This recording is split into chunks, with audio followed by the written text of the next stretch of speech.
Hi everyone, I am Dr. Sandeep Sharma and we have a special guest here, Dr. Ramakrishna Gola.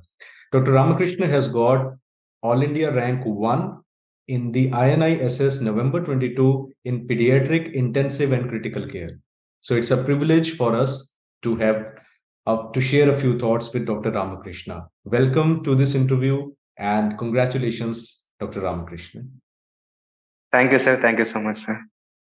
So, Dr. Ramakrishna, first of all, let us discuss about your background, where you belong to, where you did your UG and PG from. Okay, sir. Sir, actually, I belongs to Orakonda, which is a small town in Anantapur district of Andhra Pradesh, sir. I have done my MBBS from Usmania Medical College, Hyderabad. So after that, I have done my MD Pediatrics from AIMS Bhopal, sir. So followed by I have done fellowship in pediatric critical care at AIMS Jodhpur, sir. So now I have secured first rank in this NEET SS November 2022. Sir. Great. So, when you prepared for the exam, like pediatric critical care, a lot of students are interested in, they must be interested in knowing what all resources did you use and what textbooks, what were the areas that really helped you in cracking this exam? Yes, sir. Sir, regarding the critical care part, as I was doing my fellowship, so we used to have some academic classes, and I used to follow AIMS protocol, as well as the Roberts textbook of pediatric critical care. There are few topics which I used to prepare for my presentation, sir. So that was the my preparation for critical care, sir. Regarding pediatric pulmonology, I have seen all your pediatric pulmonology videos in the PrepLadder, sir, and I have made myself a notes as well as I used to prepare from the notes that was given by the PrepLadder, sir, which was given by you. And there were a few topics which I was not confident enough, sir, like congenital adrenal hyperplasia, necrotic enterocolitis, and there are few other topics in general pediatrics which I was not confident enough as I was not able to solve the MCQs correctly within stipulated time, sir. So I have seen all those videos and I have made separate notes myself also, sir. So which saved a lot of time for me. And as well as pediatric neurology, I have seen all the videos, sir, as I was not very confident in this childhood epilepsy syndromes and other like febrile seizures, which was AOC and updated guidelines. So I have gone through all these videos as well as I was reading the notes given by the PrepLadder, as well as I have made my own notes also, sir. So which saved me a lot of time. So it was easy for my rapid revision during the last days of preparation, sir. Great. So, Doctor, glad to know that we could be of some help in your preparation. So, Dr. Ramakrishna, you must have seen the other super specialty exams also. How would you rate Yes, INIS sir. difficulty level compared to, say, NEET SS or the older exams? Yes, sir. Sir, actually, earlier I have given two times the same INICET exam, sir. That time I could not qualify for the interview also. So, because my strategy was I used to attempt 78 to 80 questions.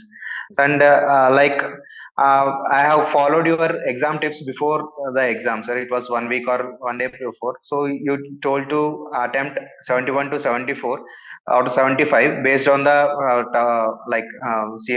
tough level. So I have attempted 74 questions in this exam, sir. And more when compared to other exam like NEET SS, it was of more of all other specialties also. Whereas INICET, it was pertained to like my specialty pediatric pulmonology and intensive care. Around 55 to 60 questions were predominantly from pediatric pulmonology and intensive care, sir. So this time after NEET SS, I have concentrated more on pediatric pulmonology and intensive care and few important topics which I have noted from the previous two exams, sir, of mine.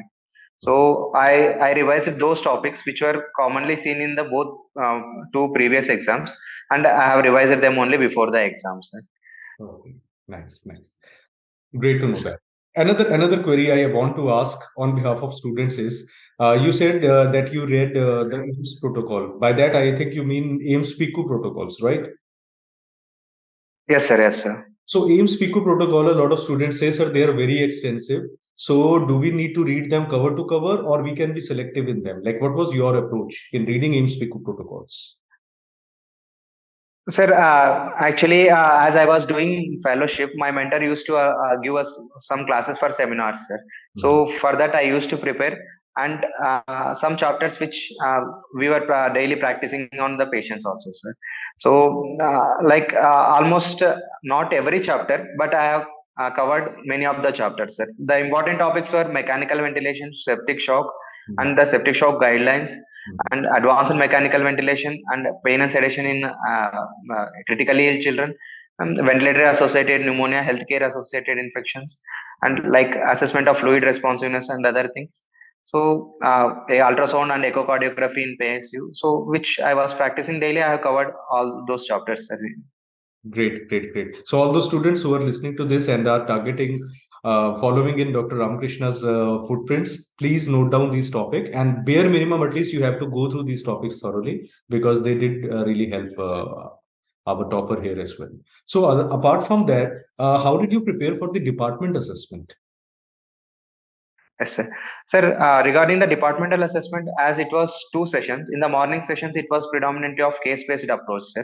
So, for which, yeah, as I was doing fellowship at AIMS Jodhpur, usually there is a one teleconference, sir, AIMS PGI teleconference, which they present the rare cases and which will be discussed by the faculty from both AIMS PGI, as well as there is a chapter by IAP, sir, IAP NRC chapter. So, they are conducting DM pediatric pulmonology clinics every month. So I used to attend those classes, sir. So like it was a case-based approach. So they used to present history. Then in between they used to ask some questions, sir. So which I was attending these classes for around 1.5 years, sir. So which helped me tackle this practical easily, sir. So I was seeing those videos only regarding my before my interviews, sir, which are kept in YouTube as well as Google also. Great. And regarding afternoon session, it was more of like other specialties which is related to pediatric pulmonology. Only those questions were asked. It was hardly it was 5 to 10 minutes, sir. So it was only one question each faculty has asked. So which will be covered in the theory preparation only, sir. So no need to prepare separately for afternoon session. So the morning session department assessment is more of a OSCE based exam, right? Yeah, yes, sir. Yes, sir. Okay, nice, nice. So Dr. Ramakrishna, if somebody wants to prepare for the exam and get into pediatric critical care, if he or she is entering into their MD or DNB right now, what advice would you give? Yes. How should they plan their preparation? Sir, as for if they are targeting for NEET SS, all the specialties are important. If they are planning only for INISET, like Institute of National Importance, they should concentrate predominantly on pediatric critical care and pediatric pulmonology if they are interested in.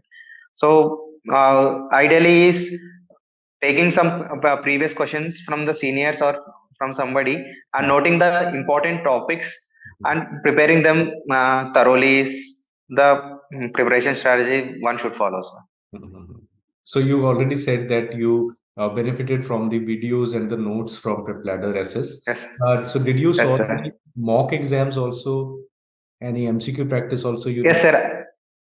Yes, sir. Yes, sir. I have given the mock exam, which was before the exam it was given. I have scored around 65, sir, out of 80. And one more was daily MCQs, which has helped me a lot, sir. So as I cannot read completely throughout the day, so daily MCQs I used to solve the MCQs, which I used to get through the app. So almost like from like 6 months, I am daily doing those five MCQs, sir. So probably those have contributed to significant number of MCQs. So which made little easier for this exam for me, sir. Correct. Which I have not done before. Yes, yes, yes. In fact, that is a very Yes, good sir. message on behalf of Dr. Ramakrishna to all the future aspirants, that even if you don't have time, read something new and solve MCQ related to the topic, so that the theory part and how it is asked in the MCQ, that gets ingrained in your system. It is, even if you don't have time, maybe on the weekends, 4 or 5 MCQs per day should be good enough. There is a thing in mutual funds called a systematic investment plan, SIP. You contribute a very small amount every month and it actually gets compounded. I think the same approach works in MCQs also. 5 MCQs per day, as Dr. Ramakrishna says, if nothing else, and I think it will really build up importantly for you. So, in the end, Dr. Ramakrishna, can you just would you like to dedicate this success to anyone special, your family, friends, anybody? Some shout outs. Yes, sir. Yes, sir. So I'd like to dedicate my success to my parents, my sisters, as well as my fiancée, sir. Okay. Great, great, great. It's always a team effort. And heartiest congratulations to your parents, your family, your teachers, your fiance, everyone. And we do hope that you achieve great success. And maybe someday we meet you as one of the top intensivists and pulmonologists in the country.